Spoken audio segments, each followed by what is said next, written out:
It's the call of the wild. And Ford answers with Bronco II, a real kick in four-wheeling. The Bronco II takes rough terrain and snow in stride with four-wheel drive.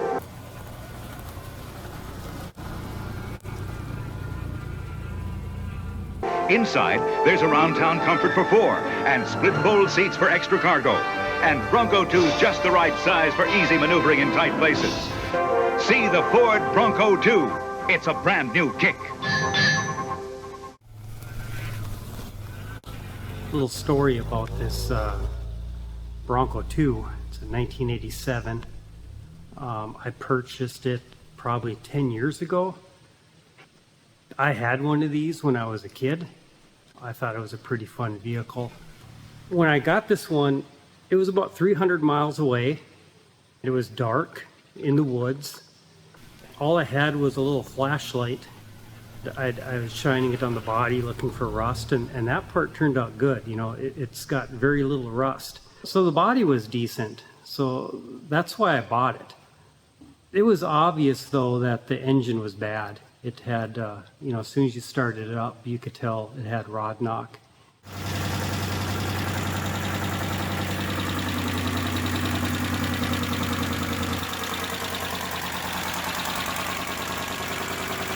The first place I looked was in the coolant, and you could see that there was oil in the coolant, quite a bit. It would get hot, but not too bad. It seemed drivable. So I took it out on a test drive just to see, like, would this make it 300 miles home? And I thought it would.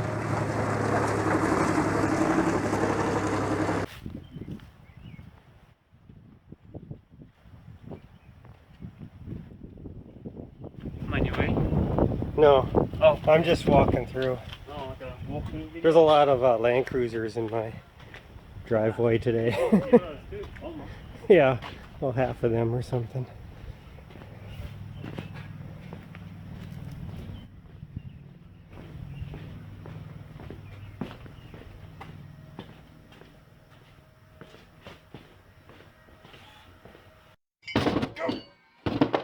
Yeah, that's the part I was waiting for. Yep, there we go. I got it, you know. Yeah, and it didn't end up on your foot. Nope, that's good. My belly. Yeah. And they say, you know, this is where the You American belly. Yep. It's my tattoo, you know. Yes. Check it out. Look how thick that is. That's a pretty thick Anybody want a rotor? caliper there. Used after 80 rated, slightly used. Yeah. You know. All right, we'll get To support the channel. to support the Yeah, channel. you buy, got our the, buy our merch. Yep. This is, I call this one Land Cruiser bearing mark Yep. on shirt. T-shirt. You know. You get a T-shirt with a real Yeah. Land Cruiser bearing print on it. Yep. Do not wash. Made in the United Yes. States too, of Yes. all places, all Yes. the way, you know. Let me see that bearing again. Or did you give it to me? Oh, well, one of them fell on the floor and I threw it in the garbage. Or the race, I mean. Yeah, it's got a kind of a pattern there. Huh. It might have been too tight. Yeah, it could be. That's often...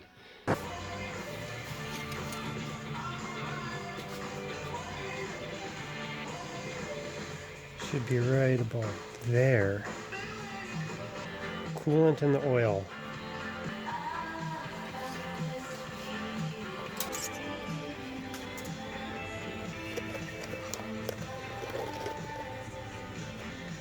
Oil in the coolant.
first gas station I stopped at, I started to doubt I was going to make it. I had the heat, on full blast in the cab, windows rolled down. That way you can kind of keep track of how much coolant you have left. If, as you get low on coolant, you start to lose your heat. So about every town I would stop and look for water to top off the radiator. And as the night went on, some of these small towns, there'd be no place open. So there was a couple times I had to make a pretty long drive, long stretch. And I came into the one town and the only thing that was open was a casino. When I got into the parking lot, the engine stalled out, and then I went to try to start it so that I can park, and the starter didn't want to turn the engine over, like it was seized. So I went into the casino and I asked for a pitcher of water, to fill my radiator. So I get the pitcher, I fill up the radiator, I go back in, it's like, hey, can I get some more? And so I did that a couple times. Then it started. Off I went to the next town, and I got to a town with a Walmart. I bought a bunch of jugs of water. A friend was driving my car behind me. He was telling me that when he would get too close to me, he'd have to use his windshield wipers because there was so much water coming out of the exhaust.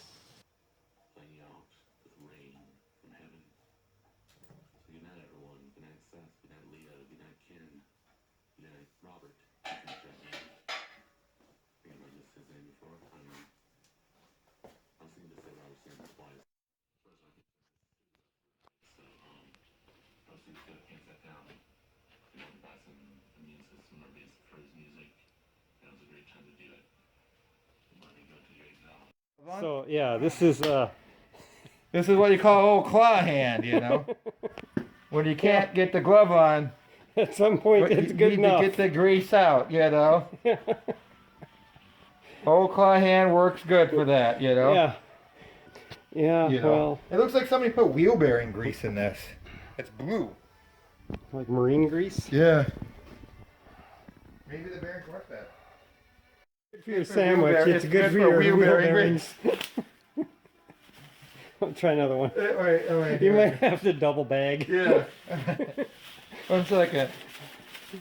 It tore just from the process of me moving my fingers, All right, here we go. Take 2, putting on the alien contamination gloves for the X-Files, Yeah. Oh, that actually went. So what you gotta do is you gotta put a glove on first. Yeah, okay. And then you gotta put a glove And over then- it.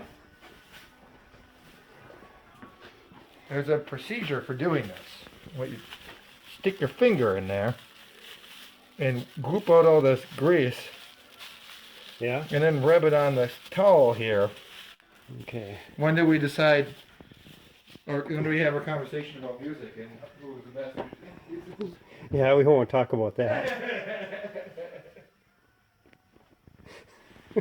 They call that hate speech now. It's know how it helps, Yeah. No, that's not necessary. That's really not necessary, Yeah. There we Pretty good go. bounce. Man, I got a good kind of ring out of it. Spring steel in action right there. Yeah. All right, here. So I made it home. I then quickly found a 1989 Ford Ranger that has the same engine. And this engine, I remember this when I had one years ago. This engine, I think it's the clone engine, 2.8 liter, and there's a 2.9. I think both of them were known for when they would overheat that sometimes the head would warp. And once the head warps, your head gasket isn't going to hold on great. And that's what it really seemed like what probably happened to this one.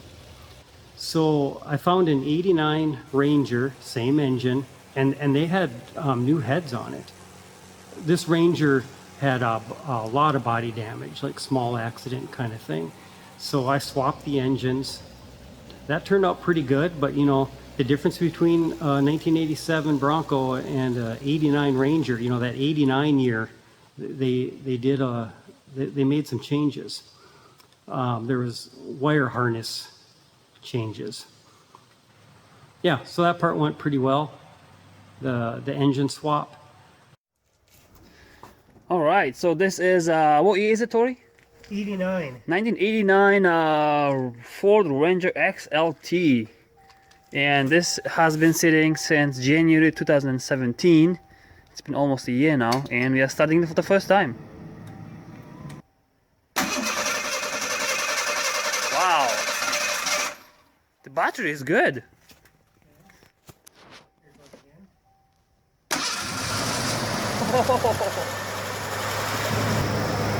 I don't hear any ticking noise.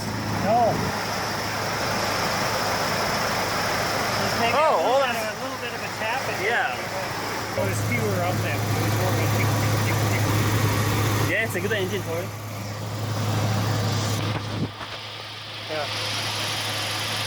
Can you imagine now my Bronco running like this? Oh yeah.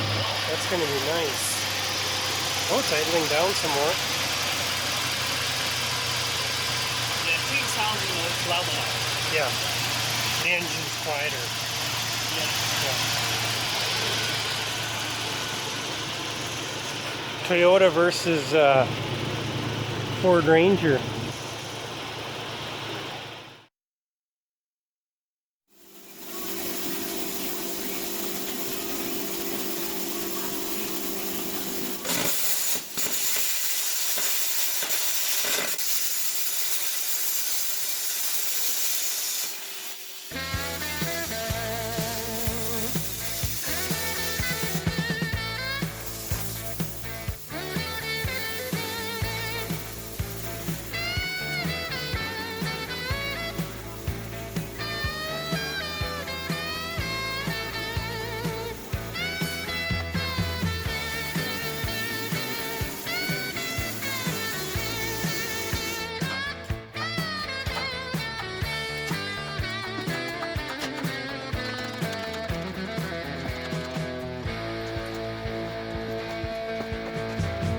Take the long road where the horizon's tonight. Canyon walls rise under fading sunlight. Winding through the curves with every mile I roam. This journey's mind breaks, so up to find my home. So here we go to anywhere we choose.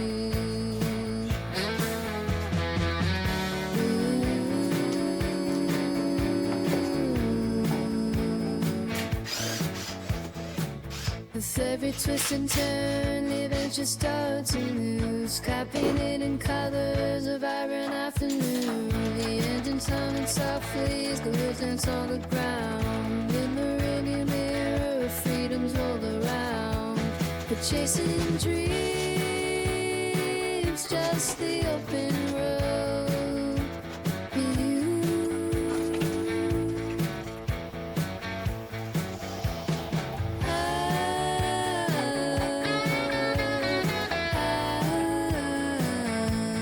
Chasing dreams, just the open road.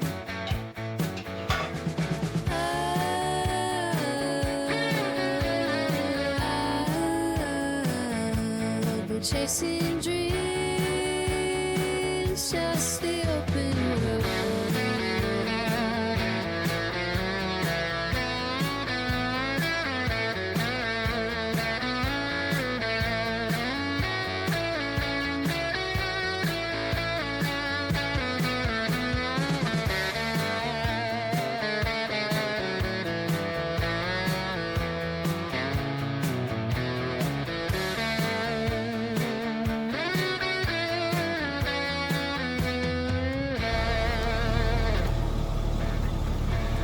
Chasing dreams, just the open road, and you, with the headlights shining, will chase the night away. Every winding road leads to a brand new day. So here we drive, where the sky meets the land, together hand in hand, over the strawberry sand, through the hills and valleys, the earth fills our hearts with every turn we take. Feels like a brand new start.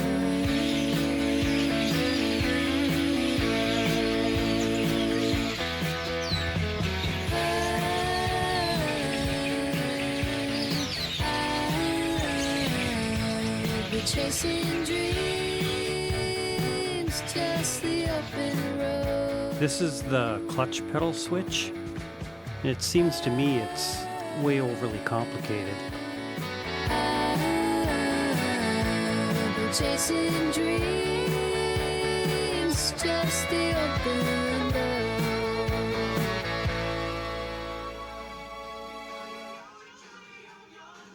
You can see the slave cylinder is inside the bell housing. I'd rather have just a simple mechanical fork, you know, that pushes out the throwout bearing than having a contraption like this.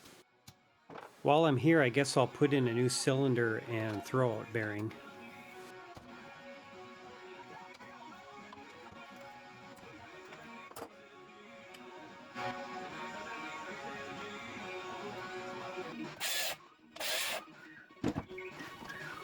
These hydraulic hoses have quick connectors, which to me mean impossible to disconnect.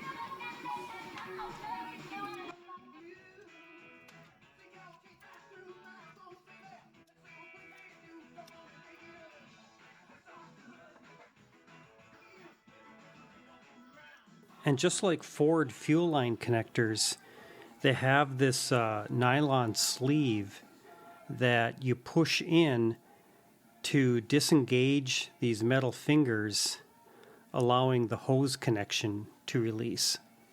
But with this one, the sleeve was broken, so even with the correct disconnect tool, it didn't want to engage. And I just wanted to see what was going on inside.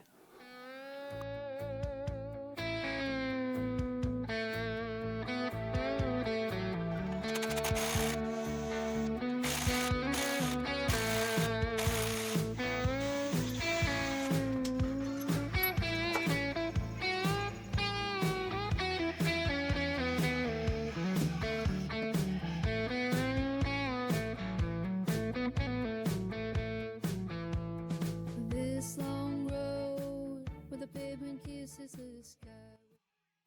There's the new clutch cylinder and throwout bearing. The Ranger pickup was an automatic transmission, but in the Bronco, I much prefer to keep the manual. So I'm removing the flex plate and putting in a new flywheel.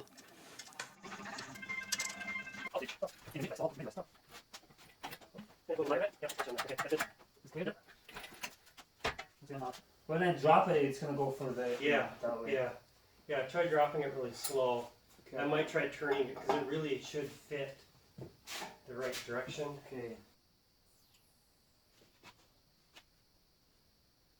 Wow, that's a nice handle to hold, too. Oh. Okay, wait a minute. Oh yeah, don't want Gotta pull this plastic. thing. Gotta pull this thing out. Ah. Wouldn't that be annoying?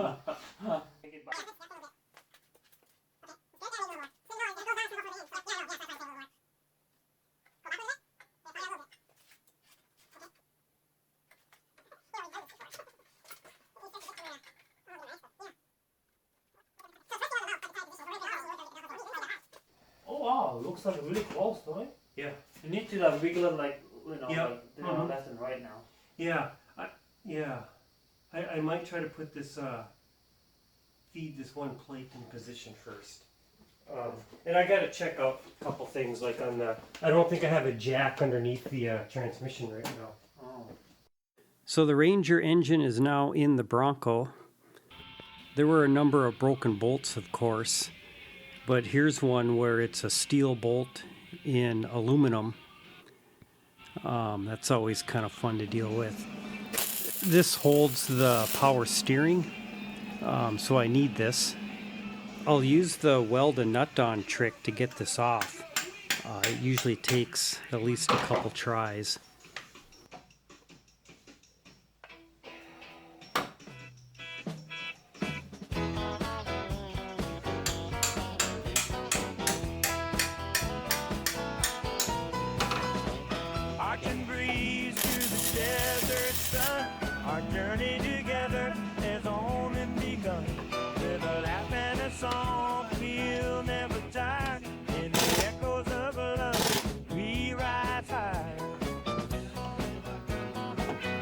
broke and try again.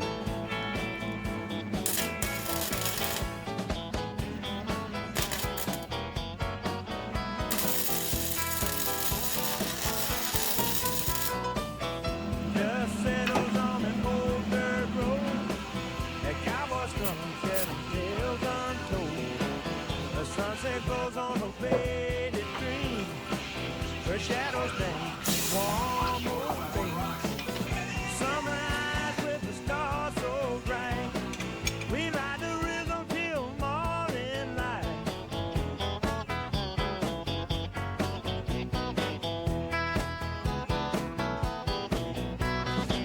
The whispers of the wind, they call my name. Tracks of history never quite the same. Surfs up high on the dusty ground. Echoes of freedom in every sound. Under neon skies we chase the dreams. Surfing through the night, nothing's as it seems.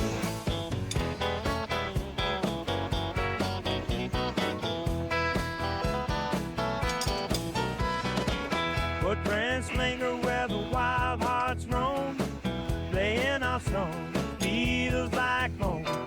Crickets serenade through the evening air. Hit every note, I can feel you there. In the Finally, after 5 tries, ride away, living for the moment, bold and brave.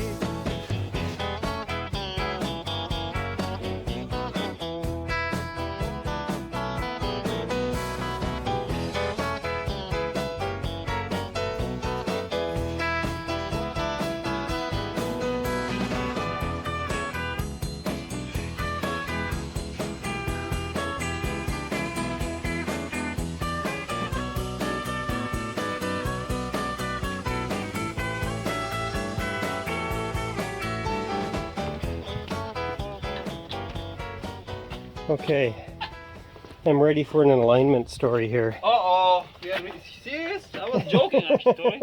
Well, too bad. Well, where was I? Logan wants to hear about it. How bad your alignment was in the wintertime. Well, I think Yeah. the main, cause for the alignment to go off was because of the installing the lift kit. Toe in or tie rod was Really loose. really loose because of they Ball were joint. basically fighting each other. So the problem was, especially driving in the winter time, is like, you'll be going straight and decent, and all of a sudden you hit the ice, and then the whole front end just throws left or right, and you don't know which direction it's gonna go. Yeah. And just the whole time, I would go like 30 miles an hour, but my front end is just going like this. Yeah. So then when you're driving down the narrow road with cars parked on both sides of the God, street. Yeah, so the last the snow we had, and I was taking my Ford out, and I remember just 2 cars parking on both sides, and it was a narrow road as well, and and you couldn't make any more mistake than this much. So there was an incoming car coming, and I'm going this way, and next thing I know that the whole front of the car just through to the Yeah. left side, almost hitting the other car, in incoming traffic, and that's when I was like, well, this is it. I gotta fix this problem. Yeah, I cannot yeah. just deal with this, the whole Yeah. time. Well, I remember you did break your pitman arm one time too. Oh yeah, You know. exactly. That's another reason why Yeah. I had to reduce the lift Yeah. kit. Yeah. And reduce. Yeah. There was a lot of tension. Yeah. Under the front suspension part, and that's one of the reasons why it broke. Not only that, but my the drive shaft was actually rubbing. Control arm or the rubber parts, just like oh it just- oh the CV axle. Oh, the CV axle, I should say. Yeah. Yeah. There is nothing left in it. The rubber parts are just like hanging in there, and And it's still driving with them. it's still driving Yeah, with them. Yeah. I okay. mean, the only time it makes noise is when I'm actually engaged in forward drive. Oh, that's right. Yeah. So Yeah. it doesn't. Yeah. It's It's not front wheel really drive. matter, Yeah. I mean, how often do I go off-roading? Yeah. A bit often. So. Yeah.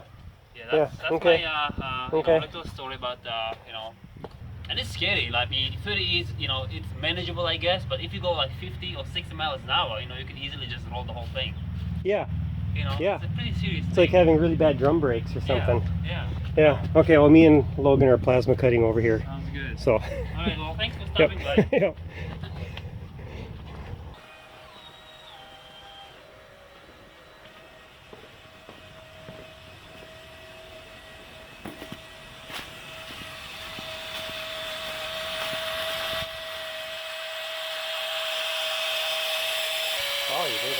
progress on that. There's actually filings. Yeah. It's so funny, you can tell when it gets hot, doesn't want to cut so good. Yeah. Then you put a little bit of this It's either cutting tap or magic. stalling. Yeah. You gotta put the thumbs up in the video. Yeah. And to help. Want to do the demo? Yeah.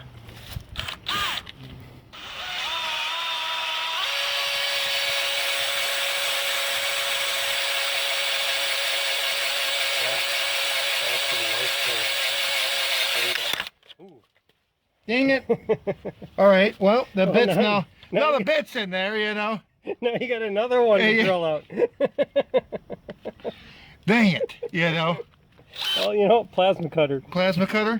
Think I can wiggle that out with the pliers? I think they'll come out, yeah. Good. Oh, you got it. Yeah. Inferior Chinese-made drill bits. Yeah. It's all the drill bit's fault. Well, you know. Okay.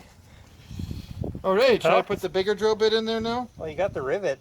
Wow, I mean, that's a really centered. Yeah. Huh. I got to use my snap-on center punch. Yeah. Yeah, yeah. You know. Yeah, actually in the center. Yeah. All right. There we go. That's not too true. Yeah. Does that look good? Yep. You don't even have to move the feet. Because all you're doing is welding this 2 inches down. Yeah. Yeah.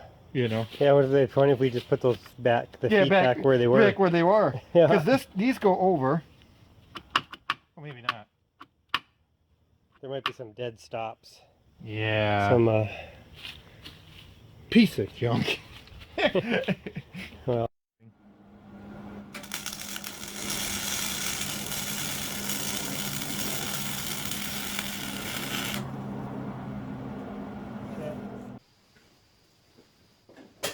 Okay, here's the first start with the Ranger engine in the Bronco.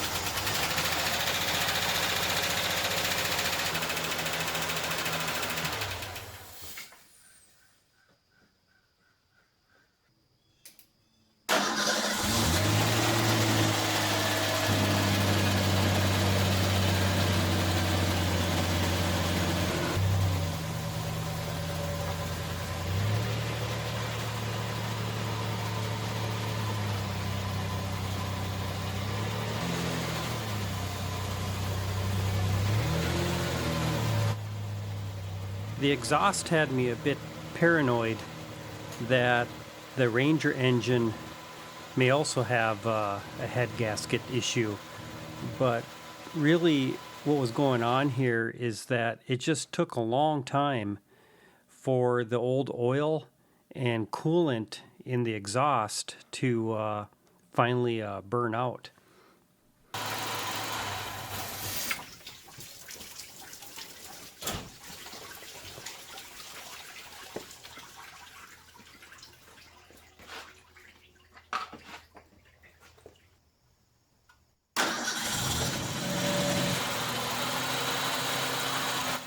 Here I'm checking for exhaust gas in the coolant, and it doesn't look like there is.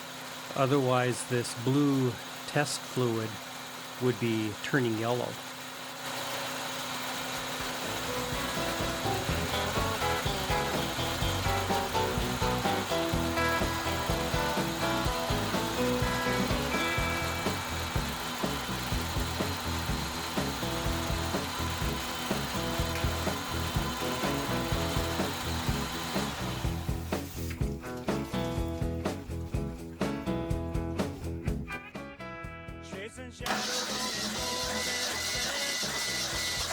Testing engine compression.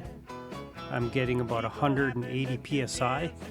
The gauge is showing 170, but that's after it leaks down a bit.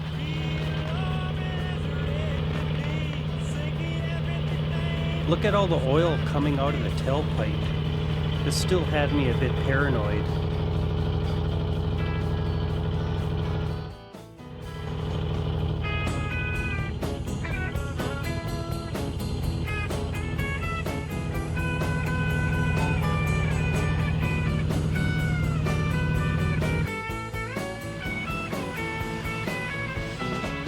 Underneath the started sky, the night unfolds. With memories of adventures, our stories told. Whispers of the past as the echoes play, dancing through the dusk, will never drift away. In the summer glow, the shadows live, surfing on the dreams and never leave. The smoke out of the exhaust is white, but sometimes it looked a little bit gray. So I thought maybe the fuel injectors are leaking, because I'm really not finding anything else wrong. Okay, about 35, 36. So I took a look at the fuel rail pressure, thinking that maybe the injectors are leaking, but it all looked good.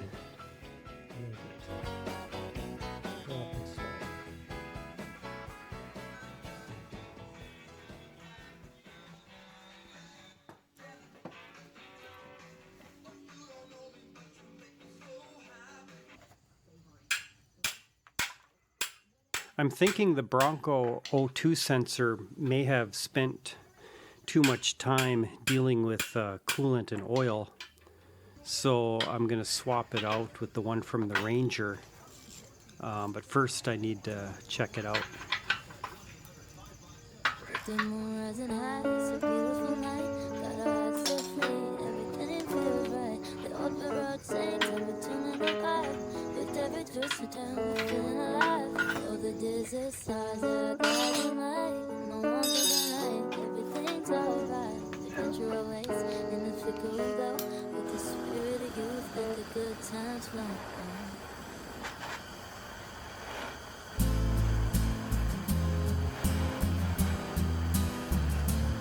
300 millivolts, 500, 600, 700 millivolts, 800, 80,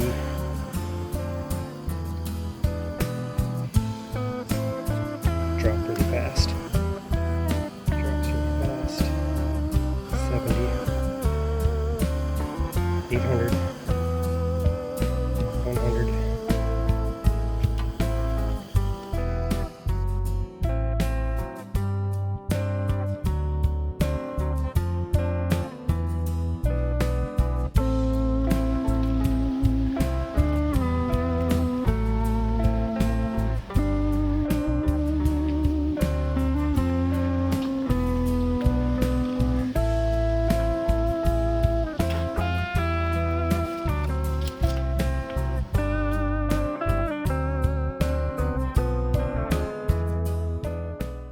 You know, just as I thought I was done, I then pulled up the carpet and found lots of rust. You know, this rust, you couldn't see it from underneath. It was between the carpet and the floor. So I decided to swap the floor with the Ranger. The Ranger flooring has no rust and is pretty much identical to the Bronco, except for the Bronco is different behind the front seats. I would say that, you know, this part of the project is a bit crazy, especially, you know, considering this is just a Bronco II, not that desirable of a vehicle. So I did it in kind of a hurry, and it seemed easier to deal with smaller pieces than to try to cut out large pieces. After I got the floor cut up in the Bronco, I then sanded down some of the remaining rust, primed it, painted it, used some phosphoric acid.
The Ranger panels, I did a combination of seam sealer, then I would rivet the panel into place, and then if I was happy with it, I welded it underneath, which seems kind of strange. And then the seams underneath I covered with undercoating.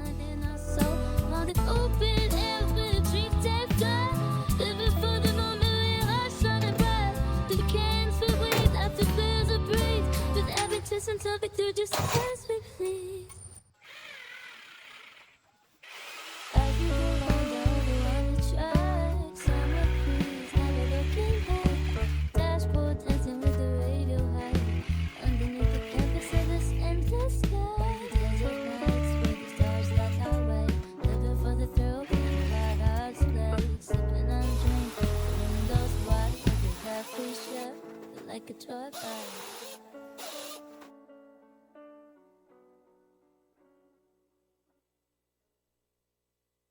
I also took the Ranger carpet and the seats and the door cards. The Bronco had bucket seats where this Ranger has a split bench, but it did bolt into the same location, so that worked out pretty good.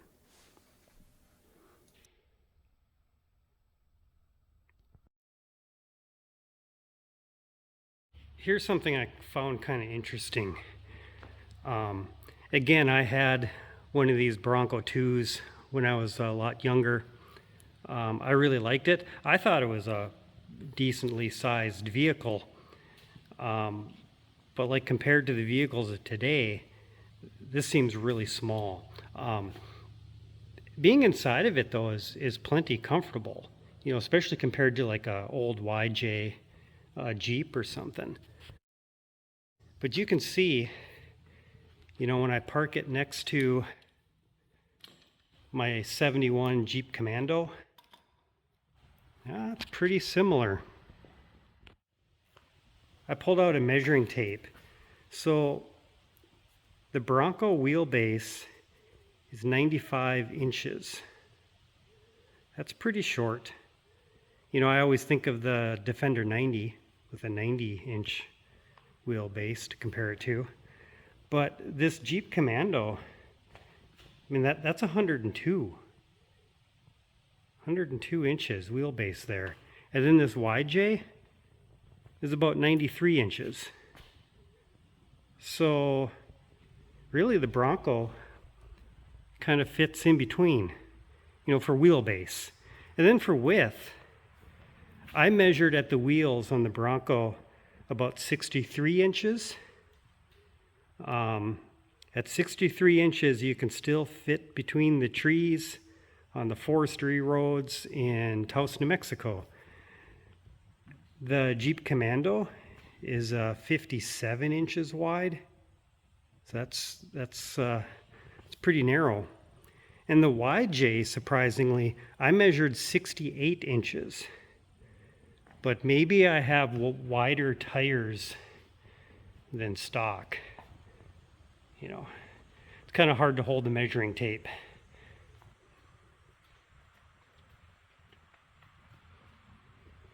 But how do they drive? To me, the Bronco II has a much more modern driving than these two Jeeps here. The little YJ feels like a toy. The Commando feels pretty solid. The interior though is very, you know, old CJ-like. It feels pretty decent on the road. Although with that short wheelbase, it's not fun to drive in the winter.